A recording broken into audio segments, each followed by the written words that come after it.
Why can't the community have more time to solve the problem?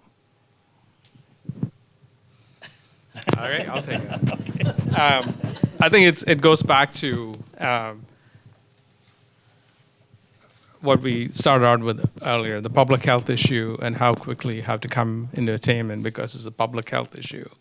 And we are expecting that through your efforts, the boroughs and the states and the community's efforts, you'll come to attainment as expeditiously as possible. And we fully expect that that'll happen before 2029, as Alice and Nick were mentioning. That is the primary reason why the Clean Air Act specifies that the community will come into attainment as quickly as possible to address the public health issue.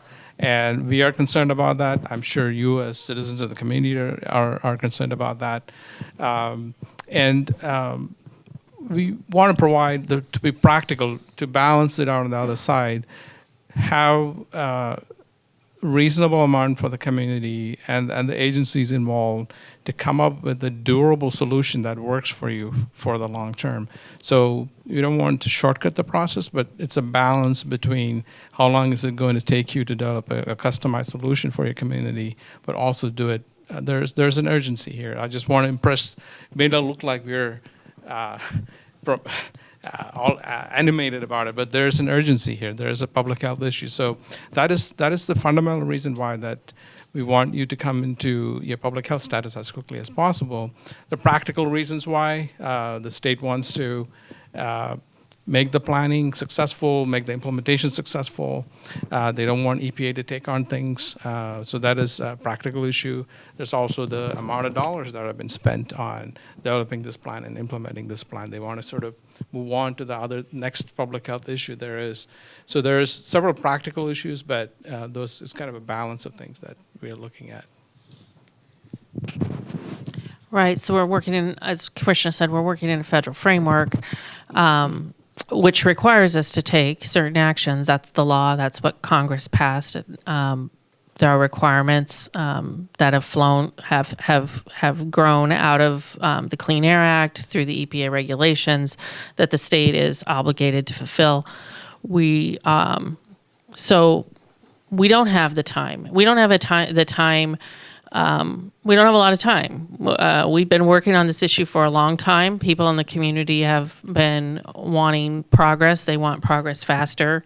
Other people want time to let the controls work. There is a balance here. This is a solution. The solutions require engagement at the community level, at the individual level. We want to, we're trying to find that balance and move the process forward. But purely from a statutory and regulatory perspective, we have requirements that we need to meet as a state, or we face consequences. And those consequences are not just the sanctions or the consequences we talked about earlier. It's also consequences to the community and the quality of life and the health of individuals here. So, we're looking at timeframes here, and 10 years is not something that a lot of people would like to see as another 10 years. We've already been through 10 years. We would like to get to an endpoint. We hope we can advance the endpoint, but it really does take some engagement to get there. Thank you. And there was another comment which was very interesting. Actually, you just stated that one individual in the audience said they thought 10 years was too long to solve this problem. So there's people thinking about that.